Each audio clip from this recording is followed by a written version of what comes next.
আদম আলাইহিসসালামকে আনুমানিক কত বছর পূর্বে আল্লাহ সৃষ্টি করেছেন?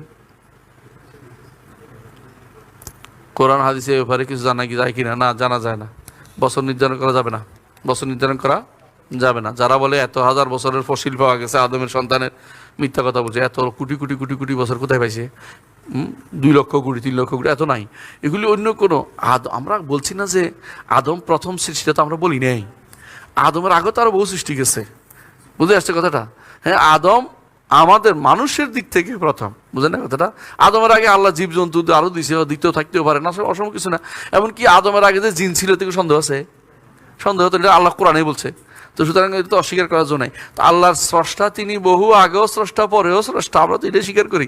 কিন্তু আমরা যেটা বলছি এটা হচ্ছে, হ্যাঁ, আদমকে আপনি নিতে নিতে এমন জায়গায় নিয়ে না যে আদমে একেবারে কোটি কোটি কোটি কোটি বছর আগে আদম ছিল, এটা করেন না। মানে আদম হিসাব করে দেখা গেছে এত, যেটা আপনি মনে